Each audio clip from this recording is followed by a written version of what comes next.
तो last chapter में आप लोगों ने देखा तांजिरो अकाजा के अटैक्स को डोज लेता है, उल्टा उस पर काउंटर अटैक कर देता है और तांजिरो को ऐसा करते थे कि अकाजा और ग्यू दोनों ही शॉक हो जाते हैं और ग्यू तो उसको बोलता भी कि अब तुम्हारा पावर लेवल एक हाशिरा के लेवल के बराबर हो गया है। और चैप्टर के एंड में अकाजा फाइनली सीरियस हो जाता है, फाइट के लिए अपनी टेक्निक डेवलपमेंट को यूज करता है। तो अब स्टार्ट करते हैं चैप्टर 148 को, जिसका टाइटल है क्लैशिंग। और हम उससे पहले वीडियो में आगे बढ़े, वीडियो को लाइक करो और चैनल को सब्सक्राइब करो ताकि मुझे पता चल सके कि आपको वीडियो पसंद आ रहा हो, इसी में अगले चैप्टर जल्दी लाता रहूं। तो इस चैप्टर की शुरुआत होती है ग्यू से, जहाँ पर वो अकाजा के ऊपर वाटर ब्रीथिंग की थर्ड फॉर्म फ्लोइंग डांस को यूज करता है और इसे देख के अकाजा काफी ज्यादा खुश रहता है, बोलता है क्या वाटर आशिरा बहुत अच्छे। और वो ये भी बोलता है कि मुझे 50 साल हो गए किसी वाटर आशिरा से सामना करें। और फिर इसके बाद वो अपनी डिस्ट्रक्टिव किल वॉर स्टाइल को यूज करके ग्यू के अटैक को काउंटर करता है, मगर फिर ग्यू तुरंत ही वाटर ब्रीथिंग की 11th फॉर्म डेथ काम को यूज करता है और इसे देख के अकाजा और भी ज्यादा खुश हो जाता है, बोलते ये टेक्निक तो मैंने पहले कभी नहीं देखी, क्योंकि जो मैंने लास्ट वाटर आशिरा को किल करा था उसने भी इस टेक्निक को यूज नहीं करा था। और वो ये बोल ही रहा था तांजिरो अकाजा के बाद अपनी हिनोकामी कागुरा रेजिंग सन को यूज करता है, मगर अकाजा तुरंत ही वहां से गायब हो जाता है और तांजिरो के पीछे है तो उसकी नेक पे सॉलिड अटैक करने वाला होता है, मगर तांजिरो उसे नोटिस कर लेता है और उससे बचने के लिए हिनोकामी कागुरा मॉक सन को यूज करता है। मगर उससे पहले ग्यू वाटर ब्रीथिंग की सेकंड फॉर्म वाटर व्हील को यूज करता है और अकाजा का हाथ कट कर देता है और तांजिरो को बचा लेता है, मगर जैसे ही अकाजा का हाथ कट होता है वो इंस्टेंट अपने हाथ को रिजेनरेट कर लेता है। और ये देख के ग्यू तुरंत अकाजा पे वापस से अटैक करता है और उसके साथ साथ Tanjiro Hinokami Kagura flame dance use करके उसका लेग कट करने की कोशिश करता है, मगर अकाजा उसी से डिस्ट्रक्टिव डेथ टेक्निक को यूज करके उसी पे अटैक कर देता है और उस अटैक को तांजिरो अपनी शॉट से ब्लॉक तो कर लेता है, मगर तो भी उसकी नाक से खून आने लगता है। और ऐसा इसलिए क्योंकि तांजिरो को अकाजा का थोड़ा सा अटैक टच हो गया था और ये खुद तांजिरो बोलता भी है जरा सा टच होने के बावजूद भी उसमें इतना ज्यादा पावर। और फिर हम दूसरी तरफ देखते हैं ग्यू अकाजा पे अभी भी अटैक कर रहा होता है और अकाजा ग्यू की टेक्निक से काफी ज्यादा इंप्रेस होता है और वो उससे उसका नाम पूछता है ताकि वो उसे याद रख सके। और फिर ग्यू उसके रिप्लाई में कहता है कि मैं अपना नाम कोई डीमन को नहीं बताना चाहता और ना ही मुझे उनसे बात करना पसंद है, तो मुझे डिस्टर्ब करना बंद करो।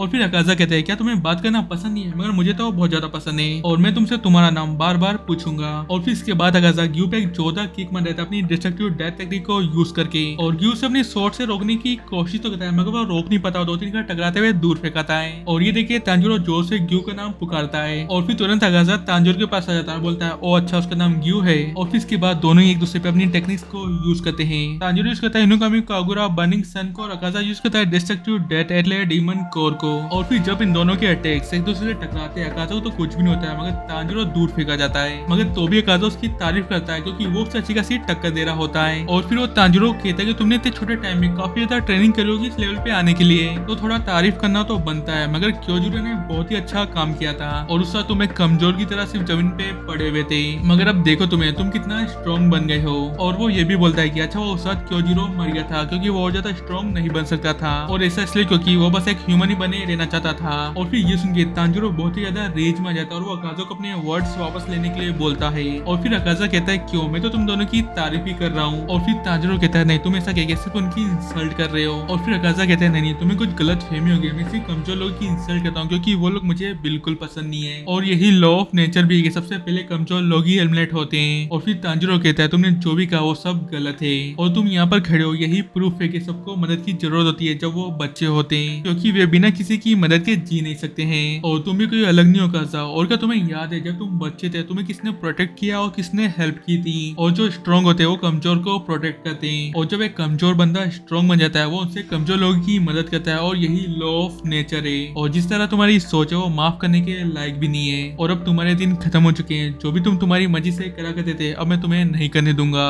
और तांजिरो के ये वर्ड सुन के अकाजा को काफी ज्यादा गुस्सा आ जाता है और फिर ये चैप्टर यहीं पर खत्म हो जाता है। तो वीडियो पसंद है तो वीडियो को लाइक करो, चैनल को सब्सक्राइब करो ताकि अगले चैप्टर्स में जल्दी से जल्दी लाता रहूं।